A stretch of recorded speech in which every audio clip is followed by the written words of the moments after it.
Hegseth, a China ordenou que suas forças armadas sejam capazes de invadir Taiwan até 2027. Explore as percepções de Pat Hegseth sobre os desafios de segurança na região do Indo-Pacífico. But a threat gathers. As we all know, strength and security underpin peace and enable prosperity. And our common sense approach to achieving security, achieving peace through strength, requires seeing things crystal clearly. It requires confronting obvious truth about the threats that we face in the Indo-Pacific, and it requires meeting those threats with a very real sense of urgency. So before we get to those hard truths, and to make sure to our friends in the press our words are not misconstrued as they so often are, let me begin by saying we do not seek conflict with Communist China. We will not instigate nor seek to subjugate or humiliate. President Trump and the American people have an immense respect for the Chinese people and their civilization. But we will not be pushed out of this critical region. And we will not let our allies and partners be subordinated and intimidated. China seeks to become a hegemonic power in Asia, no doubt. It hopes to dominate and control too many parts of this vibrant and vital region. Through its massive military buildup and growing willingness to use military force to achieve its goals, including gray zone tactics and hybrid warfare, China has demonstrated that it wants to fundamentally alter the region's status quo. We cannot look away, and we cannot ignore it. China's behavior toward its neighbors and the world is a wake-up call, and an urgent one. China uses its vast and sophisticated cyber capabilities to steal technology and attack critical infrastructure in your countries and in the United States as well. These actions not only compromise our countries, but endanger the lives of our citizens. In the South China Sea, China harasses its neighbors, many of which are here in the room today. China seeks to intimidate you in your own waters. We've all seen the videos and pictures of water cannons and ship-to-ship collisions and illegal boardings at sea. We're also seeing the illegal seizing and militarizing of lands in the South China Sea. These actions reveal a lack of respect for neighbors, and they challenge sovereignty, freedom of navigation, and overflight. We are watching very closely China's destabilizing actions. And any unilateral attempt to change the status quo in the South China Sea and the first island chain by force or coercion is unacceptable. Every day, you see it, China's military harasses Taiwan. These activities have been paired with China's rapid military modernization and buildup, including huge investments in nuclear weapons, hypersonics, and amphibious assault capabilities. It has to be clear to all that Beijing is credibly preparing to potentially use military force to alter the balance of power in the Indo-Pacific. We know, it's public, that Xi has ordered his military to be capable of invading Taiwan by 2027. The PLA is building the military needed to do it, training for it every day, and rehearsing for the real deal. Admiral Paparo has spoken very clearly about this on multiple occasions. Again, to be clear, any attempt by Communist China to conquer Taiwan by force would result in devastating consequences for the Indo-Pacific and the world. There's no reason to sugarcoat it. The threat China poses is real, and it could be imminent. We hope not, but it certainly could be. Facing these threats, we know that many countries are tempted by the idea of seeking both economic cooperation with China and defense cooperation with the United States. Now, that is a geographic necessity for many. But beware the leverage that the CCP seeks with that entanglement. Economic dependence on China only deepens their malign influence and complicates our defense decision space during times of tension. Nobody knows what China will ultimately do, but they are preparing. and therefore we must be ready as well. Urgency and vigilance is our only option at the Department of Defense with our allies, because the United States, especially under President Trump, does not seek war. We do not seek to dominate or strangle China, to encircle or provoke. We do not seek regime change, nor will we instigate or disrespect a proud and historic culture. We will be ready, but we will not be reckless. Instead, we seek peace. But we must ensure that China cannot dominate us or our allies and partners. Maintaining the status quo requires strength. That's just a rational, common sense goal that we should all be able to live with. President Trump has also said that Communist China will not invade Taiwan on his watch. So our goal is to prevent war, to make the cost too high, and peace the only option. And we will do this with a strong shield of deterrence forged together with you, America's great allies and defense partners. Together, we will show what it means to execute peace through strength. In many ways, seen and unseen, overt and covert. But if deterrence fails, and if called upon by my commander-in-chief, we are prepared to do what the Department of Defense does best, to fight and win decisively. And as I've said many times before, and it's important for this room to hear today and all the world, America first certainly does not mean America alone, especially alongside so many of our allies, model allies like Poland, Israel, and the Gulf states, the Baltic states. And it does not mean ignoring the world. As you have all seen, President Trump is committed to a lasting and durable peace in Ukraine, and with an unwavering commitment to ensure Iran never has nuclear weapons. He seeks a strong and verifiable negotiated deal. The other option is regional war, or worse. As we shift our focus to this region, and as Europe steps up and takes greater ownership for its own security, President Trump and I will be counting on you, on this room, our allies and partners, to be force multipliers for peace alongside the United States. We ask, and indeed we insist, that our allies and partners do their part on defense. Sometimes that means having uncomfortable and tough conversations. Partners owe it to each other to be honest and to be realistic, as many of you have been with me in the past few days, and I with you. This is the essence of a pragmatic, common sense defense policy. But you will also see that we are and will remain loyal to our allies and partners. The military-to-military relationship between many of our countries goes back decades, and in some cases, centuries. In fact, the only way to ensure lasting alliances and partnerships is to make sure that each side does its part and sees the benefit. We will stand with you and work alongside you to deter Chinese aggression. Each day, together, creating more and more dilemmas and complications should China want to act, should they decide to overturn the status quo. More dilemmas, more complications, more questions, more concerns, more variables, more reasons to say it's not worth it.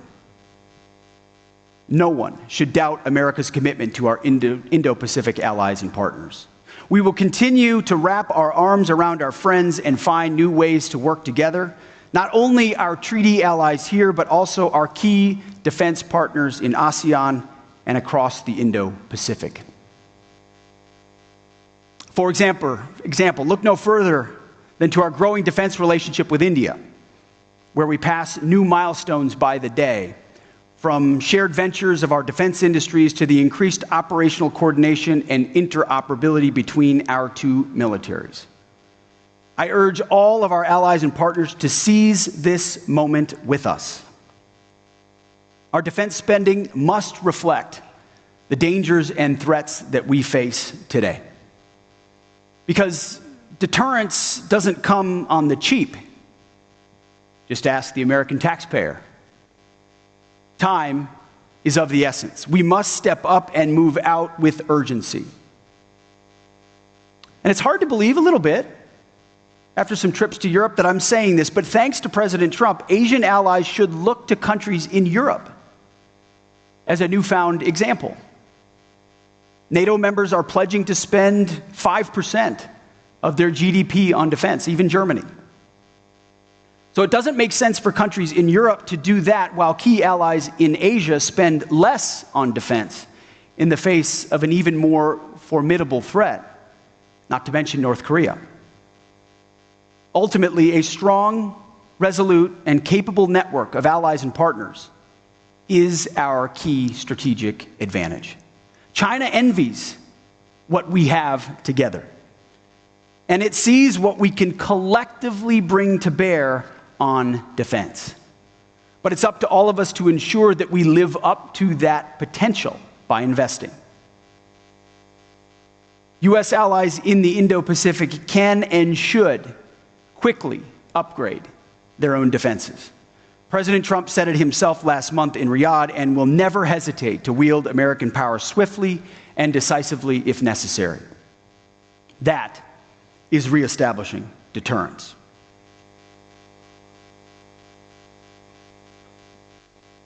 So we're doing this here in the Indo-Pacific in three distinct ways. And forgive me as I go into a little bit of detail. First, by improving our forward force posture. Second, by helping allies and partners strengthen their defense capabilities. And third, by rebuilding defense industrial bases. So first, the Defense Department is prioritizing forward-postured, combat-credible forces in the Western Pacific to deter by denial along the first and second island chains. In my first trip to the Indo-Pacific in March, I traveled to the Philippines to meet with President Marcos and Secretary of National Defense Teodoro. While there, we announced our commitment to deploy more advanced U.S. military capabilities to the Philippines. We announced the inaugural overseas deployment of Nemesis, a U.S. Marine Corps mobile anti-ship missile system to the Philippines. The 3rd Marine Littoral Regiment, one of the U.S. military's most capable and lethal formations, exercised Nemesis along with our Philippine allies. Together, we deployed the system to the Batanes Islands on the Luzon Strait between the Philippines and Taiwan. This enhanced our interoperability and improved our readiness on cutting-edge platforms, where we need them and when we need them. We also announced that the U.S. Special Operations Forces and Philippine Marines are training together on complex landing scenarios in the Batanes Islands.